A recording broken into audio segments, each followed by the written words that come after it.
मुझे लग रहा है पत्नियों की रेटिंग काफ़ी हाई है। पत्नियों की वजह से कई लोग धक्के खा के सही रास्ते पर जा रहे हैं। अब पतियों के कितने धक्के हों बाद में पता चलेगा। तो अच्छा है, रेटिंग अच्छी रहनी चाहिए। और मूल चीज़ क्या कर रहे हैं ये मैंने नहीं रखता। चीज़ों को देखिए,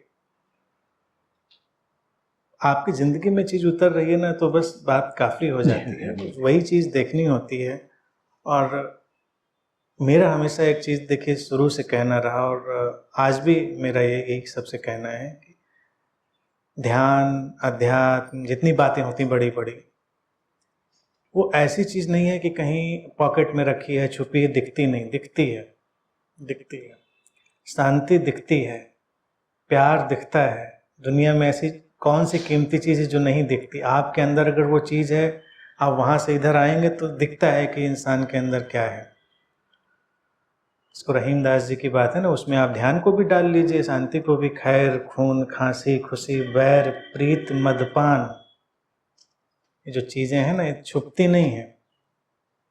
खून बह जाए सबको दिखेगा, खांसी आए सबको दिखेगी, बैर आप देखेंगे किसी को जिस निगाह से पता चल जाएगा कि बैर है कि नहीं है। और प्रीत, 100 लोगों के बीच आप प्रीत नहीं छुपा सकते हैं। मदपान, आप शराब पी लीजिए, आपको लगेगा नहीं ना आप बिल्कुल ठीक रास्ते पे हैं, लेकिन दूसरे समझ जाते हैं कि आप बिल्कुल ठीक रास्ते पे हैं। तो इसी तरह से ध्यान और शांति है, अवेकनिंग, जागृति है, आपके उठने, बैठने, चलने, बोलने, देखने सब में आती है। और जब आपके पास आ रही है तो आपको सिद्ध करने की ज़रूरत नहीं होती। जहाँ कहीं भी सिद्ध करने की ज़रूरत होती है इसका मतलब वो चीज़ नहीं है। कोई आके, इसीलिए देखिए क्या होता है ना, एनलाइटनमेंट का कोई सर्टिफिकेट नहीं होता, अवेकनिंग का कोई सर्टिफिकेट नहीं होता, कोई कह भी नहीं सकता। इतने दिनों में मैं किसी से कभी कुछ नहीं कहता। लोग आ रहे हैं, जा रहे हैं, आ रहे हैं, रह रहे हैं। जिनको रहना है वो लंबे समय से मेरे साथ रहे। मैं एक बार भी नहीं कहता हूँ तुम बहुत पहुँच गए हो, तुम्हारा बड़ा अच्छा हो गया। कई अब तो कोई वेट भी नहीं करता हमारे पास। अगर मैं कह दूं शायद तो उसको हंसी आ जाए कि ये क्या इनको सूझा कि इन्होंने मतलब वो मजाकी समझे अगर मैं कह दूं कि आज तुमको ज्ञान प्राप्त हो गया, क्योंकि इतने मैच्योर हो गए हैं लोग। क्योंकि वो दिखता है ना, उसको कहने की जरूरत नहीं पड़ती। और जो चीज़ दिखे ना, आपकी जिंदगी में ना आए, उसका मतलब नहीं। कोई आके आपसे कह दे कि आप बिल्कुल बुद्धू हैं, आप उतनी शांति से चले जाइए, कोई बात नहीं, ठीक है। रहा सवाल रिचुअल्स का, वो केवल हैबिट होती हैं, हैबिट, आदतें होती हैं ना। वो बहुत महत्वपूर्ण है ना बहुत नुकसानदेह हैं। जैसे हम बहुत क्रांति करने के चक्कर में पड़े कि हम सब हटा देंगे, कोई ज़रूरत नहीं है। अगर चल रहा है तो चलता चला जाता है। बहुत सारे ऐसे अवेकन लोग हुए, वो अपनी ताजिंदगी कुछ ऐसी चीज़ें पकड़े थे उनको करते चले गए। इवन इसका बहुत फाइन एग्जाम्पल आप लोगों को बताऊं जो कि बड़ा रोचक है। महाराष्ट्र में एक बड़े ही प्रभावशाली और बड़े ऑथेंटिक, जो मेरे दिल के नज़दीक हैं, संत हुए निसर्ग दत्त महाराज। निसर्ग दत्त जी के शिष्य थे रमेश बालसेकर, वो भी मेरे दिल के बहुत नज़दीक हैं। तो निसर्ग दत्त जी जो बातें कह रहे थे, इतनी ट्रांसेंडेंटल सारी बातें कह रहे थे वो, लेकिन उसी के साथ उनको भजन, भक्ति वाले भजन गाने की उनको शुरू से ही आदत थी और उसमें उनको रुचि आती थी।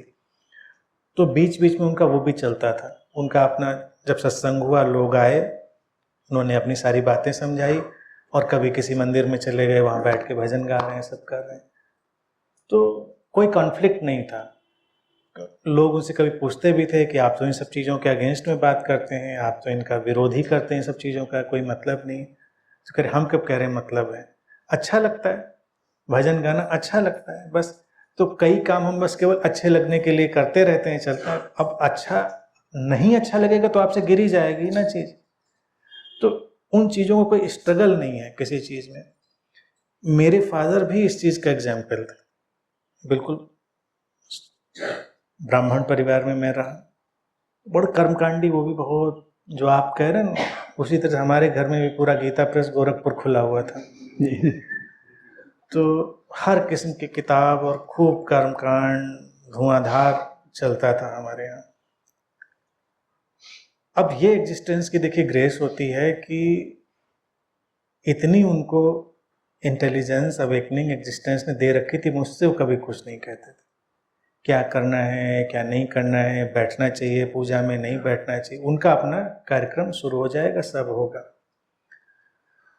और मैं उनको सुधारना भी नहीं चाहता था, मैं कोई बात भी नहीं बोलता था। जब मैं लखनऊ आ गया, ये सब बातें भी बोलने लगा लोगों से, तो मैं जाता भी था जब घर, तो बैठता था उनसे ऐसे बात कर, कभी कभी पूछ लेता था हंसी में सब क्या है, क्या चल रहा है। खुश थे, अपना चलता रहता था उनका। एक दिन काफी समय के बाद मैं गया घर, तो देखा सब साफ, किताबें साफ, सब उनका कर्मकांड साफ, सब। मैंने क्या हुआ, नहीं सब हटा दिया। मैंने नहीं कहा हटाने के लिए, उनको लगा, उनको खुशी से हट गया तो हट गया। कई बार गिर जाती हैं चीजें, और जब तक नहीं गिर रही तो कोई उसमें अड़चन नहीं, कोई प्रॉब्लम नहीं, खुशी से चलते रहना चाहिए। बस वैल्यू हमको ये समझ लेनी चाहिए, क्या उसमें सचमुच में कोई वैल्यू है? सचमुच में कोई वैल्यू नहीं है। जैसे हम कपड़े पहने हैं, हम ये कपड़े पहने या वो कपड़े पहने, क्या वैल्यू है इस चीज की? अभी किसी को संन्यास दे दें, कितना मजा आएगा अगर हम भी ये परंपरा शुरू कर, हमने करी भी थी, हमने तो कर करके एक्सपेरिमेंट जल्दी जल्दी बंद कर दिए। तो बीच में नहीं, संन्यास दीक्षा वाला तो अभी भी कर देते हैं, लेकिन अब दीक्षा हुई ना हुई पता ही नहीं चलता आदमी को। माला भी उसको ऑर्नामेंटल दे देते हैं। तो कपड़े भी कोई नहीं, पहले रोब वगैरह भी दे देते थे, अब पता ही नहीं चलता आदमी को, कुछ हुआ वो इधर से वो चला गया उठ के। लेकिन कहने का मेरा मतलब ये काइंड ऑफ लव अफेयर है। दीक्षा भी क्या है, डिक्लेरेशन ऑफ लव अफेयर। तो इस बार जब कृष्णा जी ने मुझसे इस बार कहा कि लोगों को क्या लिख दें कि ड्रेस क्या पहने, तो मैंने कहा जिसमें लोग सबसे ज़्यादा सुंदर लगते हो अपने को वो पहनो, उसमें खुश रहो। लेकिन अल्टीमेटली क्या वैल्यू है ड्रेस की? हम चाहे रोब पहने, चीवर पहने या कुछ भी पहने, एंड ऑफ द डे यानी कि जब उसका काम होना है तो उसका अच्छाई उससे क्या निकली, हमने उसको उसमें कितना अच्छा फील किया। तो यही सब कर्मकांडों की व्यवस्था है। कर्मकांड भी ऐसे ही कपड़ों जैसे हैं, अगर उनकी कोई यूटिलिटी बन रही है तो बन जाएगी, यूटिलिटी नहीं बन रही तो गिर जाएंगे। तो उनमें चिपक नहीं जाना है कि नहीं ये वाला जो सफ़ेद रंग होता है बहुत पवित्र रंग होता है, हमको तो सफ़ेद ही पहन के चलना है, और जिस दिन सफ़ेद नहीं पहना उस दिन कुछ गड़बड़ हो गई। साधु महात्माओं की समस्या क्या है, कभी सोचो? उनकी समस्या वो नहीं हट पाते उस चीज़ से, तो वो भी तो एक बंधन ही हो गया। और मैं कहता हूँ उसमें कोई ना जाए तो वो भी एक बंधन हो गया। जैसे कि हम कभी कर्मकांड कर ही ना पाए तो वो भी एक बंधन है, और हम करने से रुके ना वो भी एक बंधन है। तो बंधन कोई नहीं, प्लेफुल रहिए, चलने दीजिए चीज़ों को।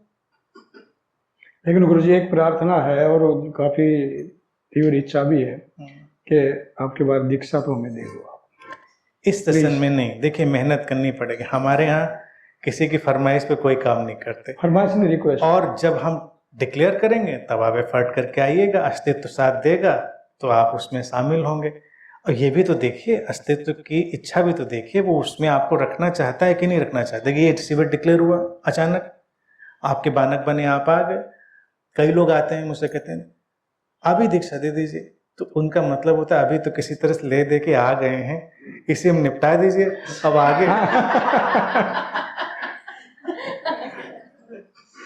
तो फिर नहीं निपटाते हैं, फिर हम कहते हैं फिर तब जब रखेंगे तब। नहीं गुरुजी, ऐसा नहीं है, ऐसा है कि हम ये सोच है कि आने वाले किसी भी एक्शन का भरोसा नहीं है, ये शरीर कब गिर जाए।